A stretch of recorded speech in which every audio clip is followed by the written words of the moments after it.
Hello, friends, and welcome to our Secular Buddhist Essentials class. My name is Venerable Tarpa. I am thrilled to be here. We haven't had one for a while. I had a little bit of dental surgery, and the dentist really wouldn't let me teach for a while. So the good news is I'm feeling a lot better, and I'm so thrilled to be starting again. So if I can, I want to just kind of recap a little bit of what we're doing now in the program. So we're working on and mirroring our Secular Buddhist Essentials text, which we're writing as we do this program. The text itself is divided up into three parts. The first is introduction, history, and adaptation. That's what we're working on currently. The second part is what the Buddha taught. That'll probably be shared in the spring, because we'll have a little break from the Secular Buddhist Essentials program in January when we're offering Skillful Living, which is 6 weeks. And then the third part is practice and related to SBT's Secular Buddhist practice. So I'm excited about all of that, and that'll get us through the spring. So far we've covered a basic nice introduction to Buddhism, including history of early Buddhism and the foundation of Buddhism, things like that. And now we are moving on to the next section of the first part. And I'm going to be calling this is episode 11. I'm going to be calling this later Indian Buddhism. So this is a little history, and it's important stuff. In our introduction and the history we shared, we got up to about the death of the Buddha, right? From his birth to his death. So here we're beginning there. So after the Buddha's death in Kushinagar, India, around 400 BCE, his teachings continue to flourish. But to address the vacuum of leadership that was lost at the Buddha's passing, various councils were held to discuss things like monastic rules and the preservation and dissemination of the Buddhist teachings. The number of councils asserted to be held varies among different traditions. Generally, they talk about 4 councils. I've heard in the Mahayana as much as 8. But the first 3 or 4 are by far the most important and most historically accurate. The first council is posited as being held shortly after the Buddha's death, where Buddhist leaders come together and discuss what everyone's going to do now, right? They discuss leadership, who is going to take over the Sangha. The second council was held 100 years later, and the third being held over 200 years after the Buddha's death, and which was presided over by King Ashoka himself. The Buddha's teachings within his lifetime existed as a single tradition. I'm not even sure they had a name for it back then.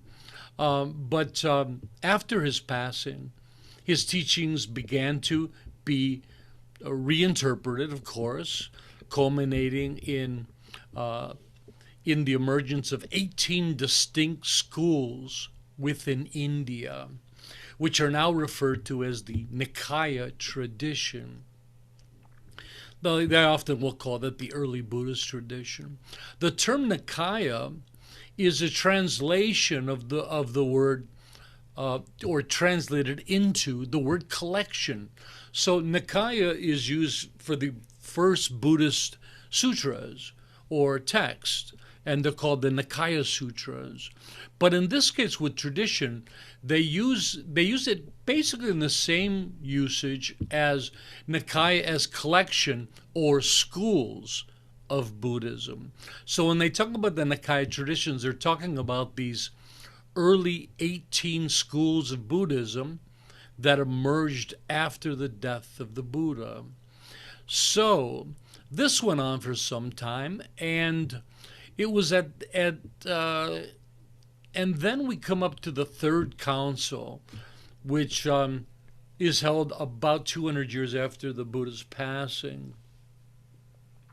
And this was held to come to terms with the reports of corruption and the spread of heretical views, and some of them being that monks were touching and taking physical money, and there were other subjects that people were not thrilled about. So the third council's aim was first to affirm which teachings of the 18 Nikaya schools was authentic, or what aspects of them were authentic, and secondly, to compile and organize their findings, and third, to purge the Sangha of heretics and false monastics.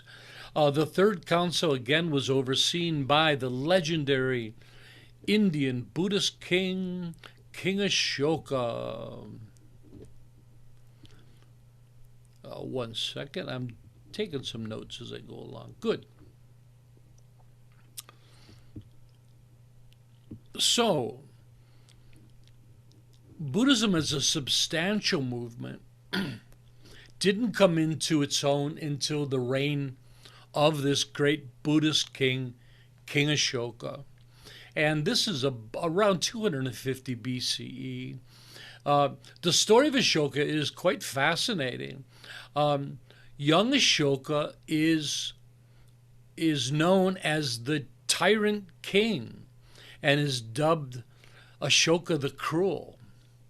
However, and there's some real terrible stories about him. However, later in his life, at the end of one of his bloodiest conquests, Ashoka breaks down, and while grieving terribly over the aftermath of his actions, he meets a Buddhist monk on the road, repents, and converts to Buddhism. Interestingly, that's how I got into Buddhism myself. From this point on, King Ashoka becomes the most prominent figure in the propagation of Buddhism since the Buddha himself. So King Ashoka was the first to rediscover the Buddhist holy sites, marking them by erecting Ashoka pillars, which are engraved with historical and Buddhist scripts. Despite Ashoka's cruel beginnings, he's remembered in Indian history as one of the kindest kings, emphasizing religious tolerance and Buddhist ethics. Ashoka is believed to be the first leader in history to establish animal rights laws. In tribute to his fairness, kindness, and sense of justice, King Ashoka is commemorated by the Wheel of Justice, which currently adorns the Indian national flag. Isn't that fascinating?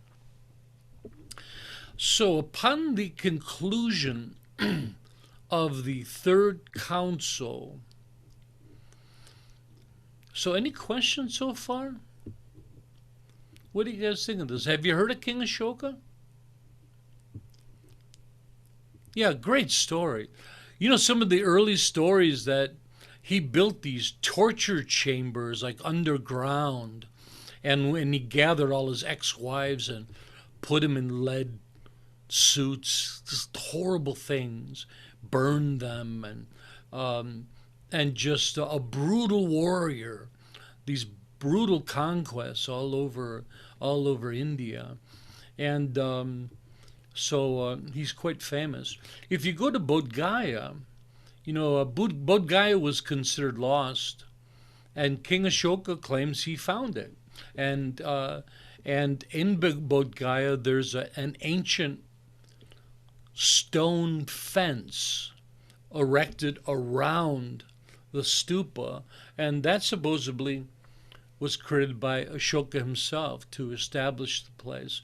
So he found all the holy sites in Buddhism. So, and the thing about Ashoka being a bit later than the Buddha, that there's actually as mentioned, historical evidence of his existence. And he had there was a lot of texts and things from the ancient time that are preserved. Okay, so upon the conclusion of the third council, which King Ashoka presides over, he entrusts these teachings. Now, these are all 18 schools come together. They have this big council.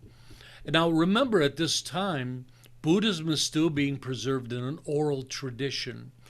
Wouldn't this be a weird council with everybody having to, and of course, they're remembering them as chants, right? They're just not reciting the Buddha's teachings. They're all recorded as chants. So all the groups have to chant their, and different groups are in charge of different texts. So that's what the council looks like, right? And so they go through it all, and they decide what's authentic, what's not. They kick out all the people they think are heretics. They try to get rid of all the customs that people have been following that they don't believe is pure Buddhism, like touching money. And then King Ashoka sends missionaries out into the world to propagate them in neighboring countries. So Buddhism, at the Buddha's death and after, is fairly popular in India, but King Ashoka takes it much further. Let alone does he spread it much farther in India, but he's the first one to actually spread it internationally. So the most memorable of these missionaries were King Ashoka's own son and daughter, who took these teachings to Sri Lanka. So again, at this point in history, it's an oral tradition, all memorized. It wasn't until some 500 years after the Buddha's death, during the time of the Fourth Council, which they claim is 72 BCE, first century, that the Buddha's teachings were written down and recorded into Pali and Sanskrit. The Buddha's teachings were organized into three categories, which we call the Tripitaka. And the categories are Vinaya, Sutra, and Abhidharma, and I'll explain those in a second. Collectively, these are referred to as the three baskets. That's what Tripitaka means, three baskets, which became the receptacle for all of the Buddhist teachings. Currently, there exists three different Buddhist canons in the world related to the different traditions, and they are the Pali canon, the Chinese canon, and the Tibetan canon. However, no complete Sanskrit canon ever survived. The Pali canon is written in Pali, Chinese canon written in Chinese, and the Tibetan canon predominantly written in Tibetan. So often they say Buddhism doesn't have a Bible. There's not a single text that represents Buddhism, but there is kind of a thing. We have the canon, which is three parts, but it is considered one book. So when we look at these three baskets, right, that hold the Buddhist teachings, the first Vinaya is the Buddhist training in awakening, which includes discipline, vows, rules of conduct. Many people see Vinaya as related to monastic training, but it's not true. All training is in there. There's extensive information there on lay people's training as well. The second basket is Sutra, the discourses of the Buddha and close disciples. It's what the Buddhist philosophy and teachings on the nature of reality. And thirdly is the Abhidharma, which actually means the study of Dharma, I think, which is an analysis and comprehensive system of the Buddha's teaching, consisting of things like cosmology, epistemology, ontology, phenomenology, a lot of other ologies, metaphysics, and mind science. A couple interesting facts. So we have these three baskets, right? And people take those all as the teachings of the Buddha. But it is important to point out that Abhidharma is a little different, right? So Abhidharma, although the most traditions believe the Abhidharma was taught by the Buddha himself, and they have an elaborate story. The Buddha goes to the heaven realms and teaches Abhidharma to his deceased mother, upon which, when he's finished, he walks down a golden staircase down to earth to share the Abhidharma with the rest of us. But historians would say that the Abhidharma wasn't created hundreds of years until after the Buddha's death. But the Abhidharma is considered the first attempt to put the Buddhist teachings into some kind of transmissible and comprehensive study. As many of you know who have studied sutras, the sutras can be quite confusing and erratic, and there's a lot of parts in the sutras that disagree with one another. A lot of the information in the sutras is scattered throughout them. So this was the Theravada school's attempt to turn Buddhism into a comprehensive system. And but in the beginning, there wasn't one Abhidharma. In fact, schools were known for their own individual Abhidharmas. So I think more realistically, the Buddhist teachings are two baskets, the Vinaya and the Sutras. Abhidharma is a later addition. And so I think that that's important to keep in mind. Hey, you guys have any questions, thoughts? What do you think about all of this stuff? I should be asking you. Yeah, Craig, please share. Um, so you mentioned about the three different canons. Does that mean that the three baskets are common throughout the three different canons? Because I know that, for instance, the Chinese canon has like additional sutras that are not in the Theravada or something like that. It's true, and the Tibetan canon also is broken down into two: the Kangyur and the Tengyur, but they still follow that three basket organization, and so yes, they are. And the idea was that this final Tripitaka, three baskets, was in place before Buddhism was transmitted to China or transmitted to Tibet. So that basic formula was in place. And it's interesting that, sometimes we feel like, how can we really, take things as fact when there's so many thousands of years of interpretation and embellishment upon them? And we think, the Buddhist teachings are recorded orally for 500 years before they were ever written down. And how accurate can they possibly be? And that's a fair point. But at the same time, historians looking at these texts side by side are often amazed at the accuracy of transmission, that though there are differences, but boy, they're few, you know. And one of the great things nowadays that we have that we never had in the past is, the traditions were very much to themselves, and they didn't share. They were in competition, contention with one another. But nowadays we have scholars that are looking at these canons, uh, studying them in their original languages, side by side.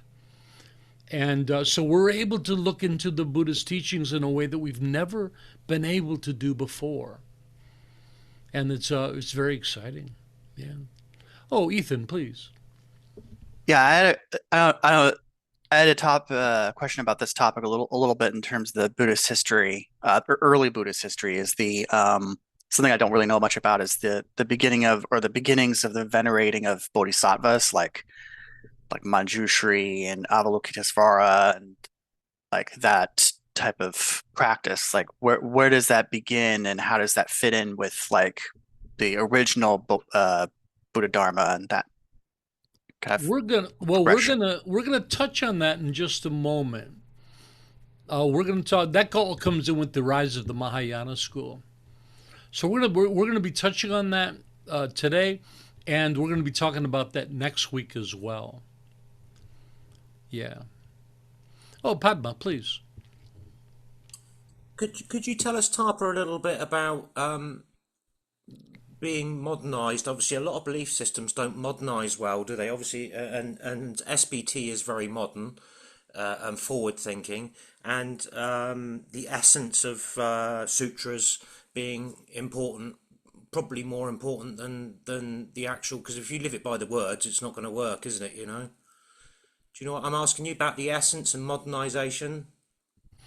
Yeah, I think that just is a continuous concern, probably ever since the Buddha passed away, that people were sharing his thoughts. And I think students were always wondering if the teacher that they were learning it from was accurate. And so Buddhism is always working with these teachings on two fronts.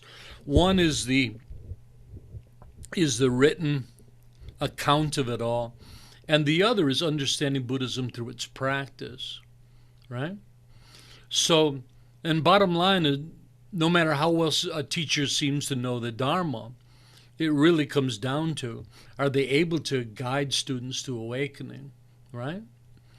So that's what we're looking at. And so when we talk about modernizing, I guess as opposed to maybe believing in authentic Dharma, it really holds true on both of those accounts. We have to look at it in both ways, an academic approach and a practice approach. And we tend to look at the schools that way. Some schools are considered practice traditions. Other schools are considered study traditions. What's funny is ultimately they all believe they have the perfect balance between the two. Each one believes that they're not that they're the balance between it. And SBT is the same. We're trying to have that perfect balance between study and practice. But ultimately it's all about awakening, right? And so if a teacher can awaken students, that's the authentic Dharma. Now modernization, that's just a question of skillful means, they call it in Buddhism, of being able to transmit the teachings in a way that audiences can understand it. I think the way that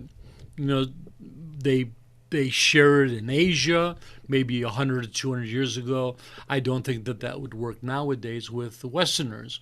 So as a monastic and a teacher, I'm trying to apply skillful means, which is prescribed by the Buddha. The Buddha wants his teachers to talk in a language that reaches the audience. That's the job of the teacher. So I'm trying to find a way to reach people, modern audiences, with this brilliant ancient wisdom.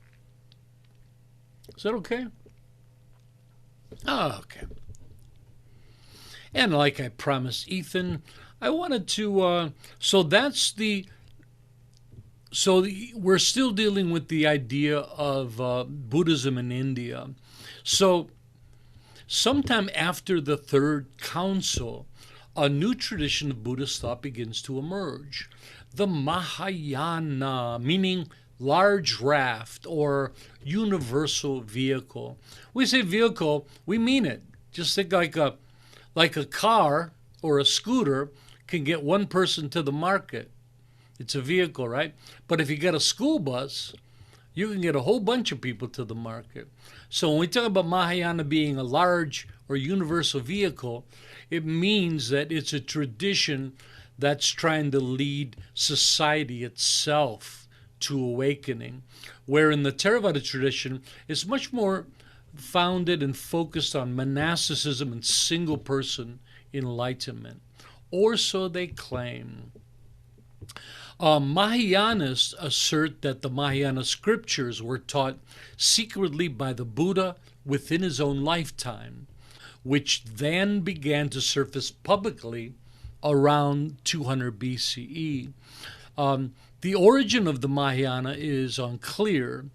Some believe that it started with just some random sutras, and they started to collect more and more until it became a canon. One legend tells of the Buddha entrusting the Mahayana teachings to the king of the Nagas, the serpent dragon people. They're snake and dragon-like, fish-like people with magical powers. And many Buddhists believe that these Nagas really exist. And the king of the Nagas protects them in his underwater realm until, of course, the legendary Indian Buddhist master Nagarjuna, around that time, who's the assumed founder of the Mahayana tradition, he dives into the ocean, to the bottom of the ocean, and retrieves and propagates them. So, but historically, it's postulated, one of the best stories that I've heard about it is that the teachings may have been composed by forest monastics and superior practitioners who received them through visions of various Buddhas and Bodhisattvas, and therefore render the scriptures in the voice of the Buddhas, thereby acknowledging their visionary source. Now, to clarify that, the Mahayana teachings, sutras, are strange in one regard. So if we're looking at it from a historical standpoint, it's clear that these weren't written at the time of the Buddha, that they're written down hundreds of years later. And yet, they're written as if the Buddha is saying them. They're written as, at this place, at this time, the Buddha said to us. And so that's a strange idea in the monastic, in the Mahayana, right? This first-person account of the Mahayana sutras. So this one thing that I read by historians thought that maybe this is the reason why it's voiced as the Buddha himself. So, founded upon the Nikaya tradition, the Mahayana scriptures were intended to complement and further elucidate and expand upon the Nikaya scriptures, offering a large universal scope aimed at liberating society at large and not merely the individual. This universal scope made the pursuit of enlightenment accessible to both monastics and lay alike, making the Mahayana tradition very popular with lay and especially the merchant class in early India. Another reason for the success of the Mahayana tradition is attributed to the rise of writing and literacy, in which Buddhist teachings became less dependent on the memorized oral tradition passed down and known only by monastics. Many mistakenly assume that the Mahayana and Nikaya traditions existed as separate competing schools. However, it appears that these traditions actually existed side by side, with accounts of monastics from both traditions living together in the same monasteries, and thereby influencing each other greatly. Another clue is asserted that the harmonious relationship between the two is that the Mahayana never tried to form a separate Vinaya. And of course, and again, Vinaya is the rules of monastic conduct, but also training for all people. And Vinaya is often what differentiates the different Buddhist traditions from each other. So this would imply the rise of the Mahayana tradition was not out of a schism or a fight, but simply the emergence of an additional teaching. So the idea is that everyone was a Nayakaya a practitioner, but these single sutras of Mahayana texts started to come in, and certain people started to believe in them, and slowly that tradition was built up. That's a historical hypothesis, and just thought I'd share it with you. Yes, Wamo. Is there a name for the Mahayana Sutras? The Mahayana Sutras. That's it? Yeah. That's it. Oh, okay. I mean, they have many sutras within them, like the Prajnaparamitas, Okay. but in English we just call them the Mahayana Sutras. The Mahayana is traditionally a North Asian tradition found in Bhutan, China, India, Japan, Korea, Mongolia, Nepal, Tibet, and Vietnam. So across the India, the Himalayas, and then east into China, Japan, and that way. Although being the largest Buddhist group, the Mahayana no longer exists as a single unique tradition, but instead serves as a foundation for many modern tradition schools and sub-schools, including the Chan tradition, the Pure Land tradition. Chan is from China and neighboring countries. Pure Land is also China and Japan. The Tibetan tradition from Tibet and the Himalayas, and the Zen tradition from Japan. So that's my presentation. And at some point, we're going to talk about the Mahayana some more next week. And then we're going to talk about what makes the Mahayana tradition unique. And we're also going to talk about the decline of Buddhism in India. Any questions, comments, or insights? Sometimes I'm not sure how I feel about the Mahayana school these days. You know, I had always been a Mahayanist. I started in Zen. I did Tibetan Buddhism. Enjoyed it very much. But as I became a secular Buddhist, it seemed that the Mahayana Sutras, I had more and more trouble fitting them into that mindset. You know, the Mahayana are clearly a much more mystical tradition. You know, lots of magic, lots of weird beings and deities and creatures come in. And so it makes it harder and harder for me to, from a secular Buddhist viewpoint, to really embrace the Mahayana Sutras. Oh, Padma, please share with me. I was just going to ask which traditions affect, obviously on a personal level and a personal practice level, there are different traditions that affect each practitioner differently, but from an SBT perspective, which traditions lean more closely towards secular Buddhism, would you say? Oh, it's a great question. So, modern secular Buddhism, I think the first push was from the Zen tradition, where I don't know if I would necessarily call them secular, but they moved quite a bit away from ideas like rebirth, more of a neutral stance. So a lot of it comes from that, and I think a lot of modern Western secular Buddhists come from the Zen tradition as well. SBT, because of me and the Dalai Lama wrote a great book, Beyond Religion, which addresses secular Buddhism, and he gives his thumbs up for the practice of secular Buddhism. And myself, I've trained in the Tibetan tradition, so that's a strong part of my education.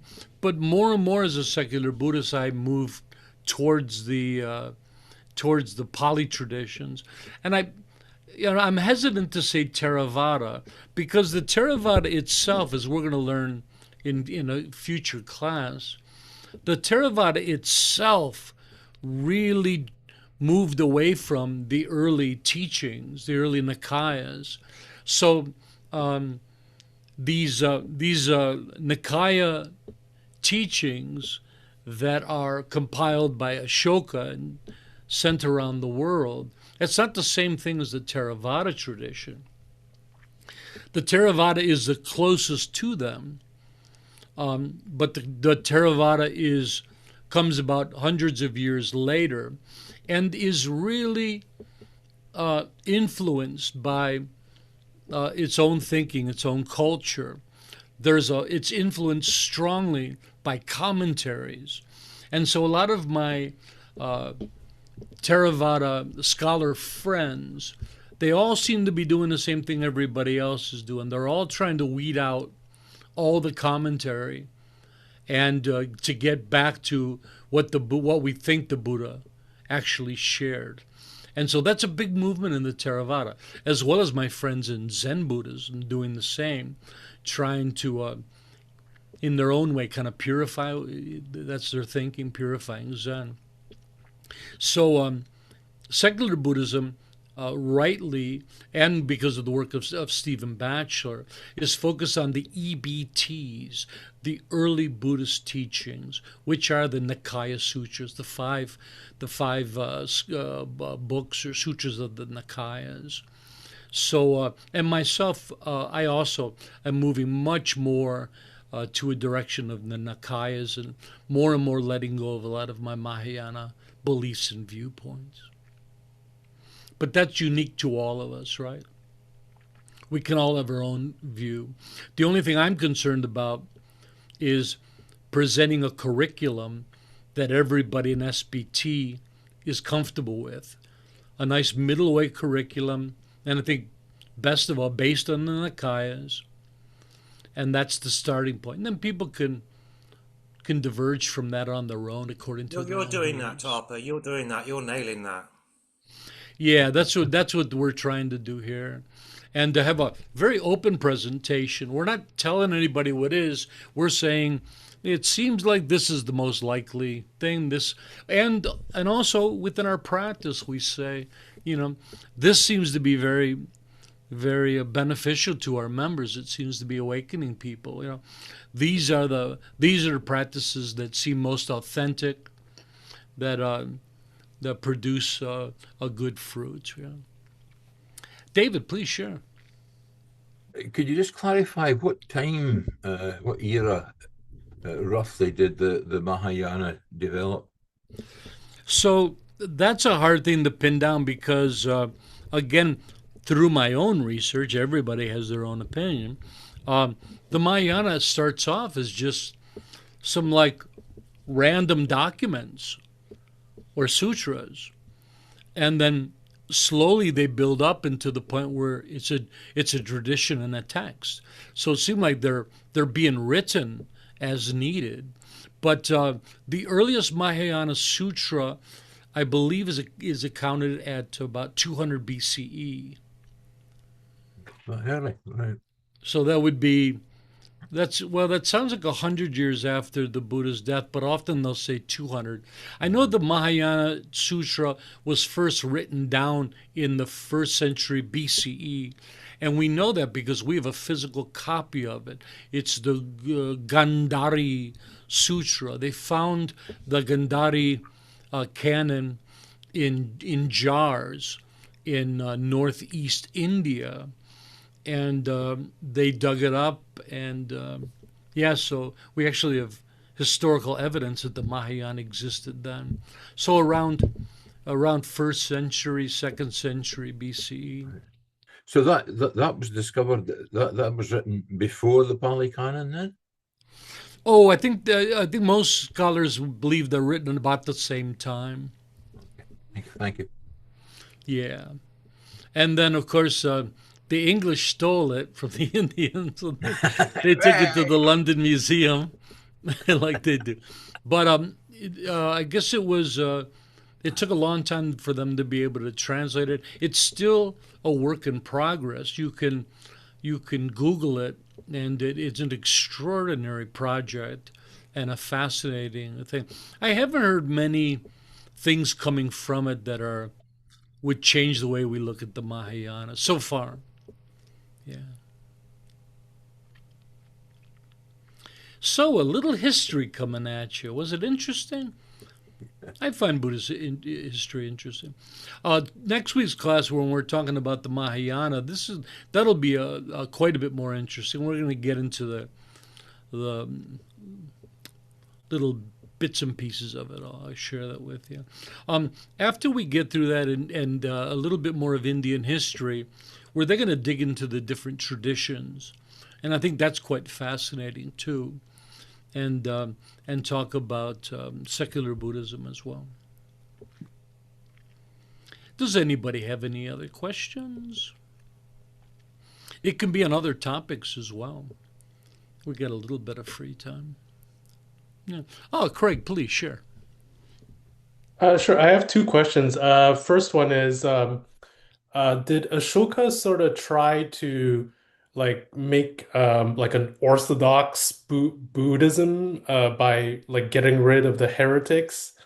So that's the first question. And second question is more like I've heard of Theravada and Mahayana being described as lesser vehicle and greater vehicle, but you've used the word universal vehicle, and you've also presented it as more the democratization of Buddhism, like especially like to the merchant class and stuff like that. Yeah, what's your view on that? Thank you. I think you're right on when we talk about Ashoka. I don't know if his view was orthodox. Maybe it was progressive. Maybe it was a more of a modern take. But nevertheless, as king, he wanted to sort it all out. But the story goes is that he was not happy with the state of Buddhism, especially monks doing very unmonkly things. And so, he aims to purify it. And so he does it. He comes up with a text, and then he propagates that text. One thing that I don't know, at that point, does he make all the 18 schools abide by that, or do they continue as their own schools? I haven't run across anything about that. Your second question is quite interesting. So, yeah, I give a polished modern version of it. They used to call the Mahayana used to call we can't really call them Theravada because this is before the Theravada. So the modern term we say is Nikaya. Before Nikaya, they used to use the word Hinayana. Yana means vehicle. Hina means small. Maha means great. So we have small vehicle, large vehicle. Translated in that time, because I don't think they used the word vehicle, it was small raft and large raft. And so the idea was the small raft was for more a single individual to reach the other shore of enlightenment, where the large raft, you could bring a whole bunch of people on board.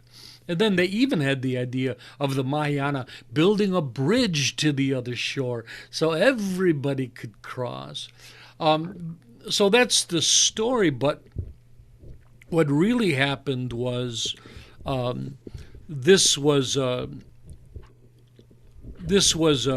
insult to the Nikaya, because they didn't mean small; they meant inferior. Now, in history, and it's becoming more and more clear that the Mahayana was really opposed to the Nikaya schools, especially the Abhidharma. And my guess is that it's because the Nikaya school refused to authenticate the Mahayana school.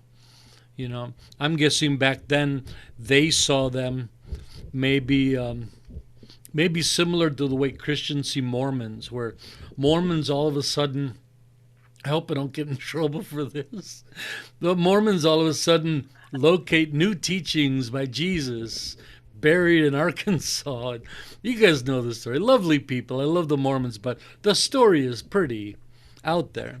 But it really reminds me of the Mahayana, that all of a sudden these new teachings of the Buddha come about that are quite different. And so there's a contentious relationship. And it seems more from the Mahayana. And some evidence of that is the fact that Mahayana vows for monastics, including the ones I took, I vowed to never become a Nikaya Buddhist.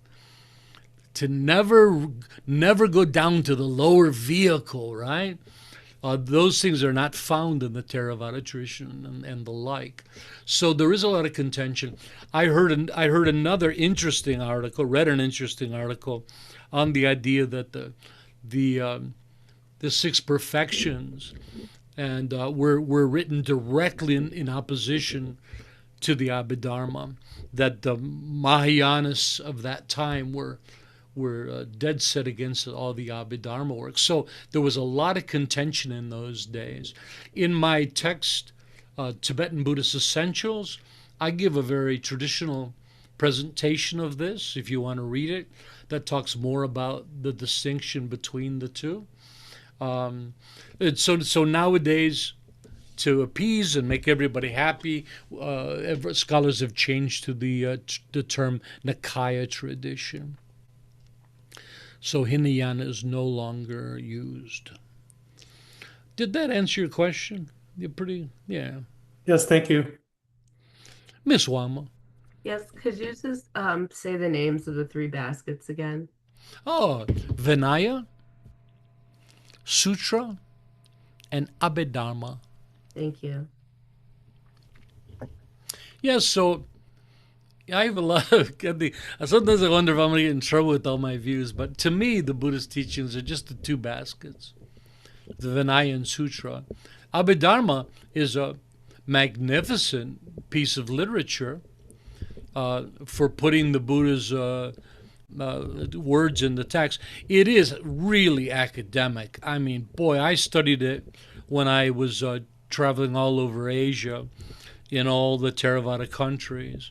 And it is really over the top. The thing about Buddhism at this point in history is that there isn't really science or science that we know today. And so a lot of people look to religion as higher knowledge. And so Buddhism at this time, they took it upon themselves to kind of be scientists, and they started to work in the guise of phenomenology, classifying everything in the world like a scientist would.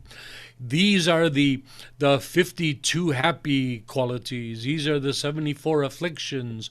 These are the different elements that make up all the things in the world.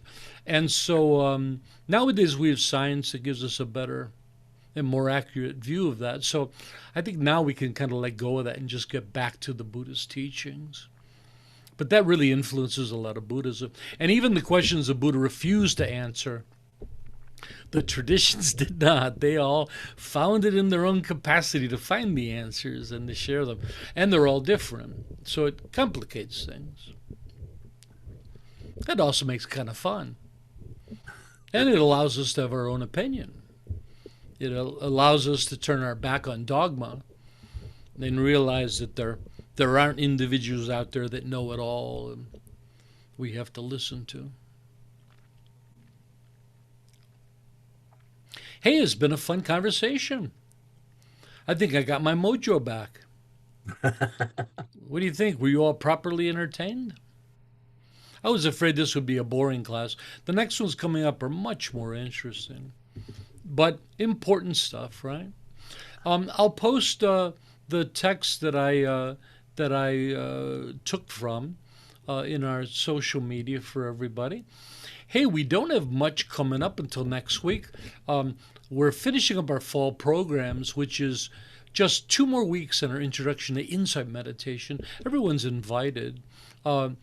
That's on Saturday, 1900, and then next Sunday I'll see everybody back here for this class, and we'll be doing this until the new year. So, very exciting stuff. So, if there's no more questions, why don't we end today's class with our altruistic affirmation? May all be healthy, may all be prosperous, may all be well, may all be present, free of past regret and future worry. May all abide in constant appreciation, which is the source of great joy and contentment. May all realize their true nature and the true nature of reality, which is awakening.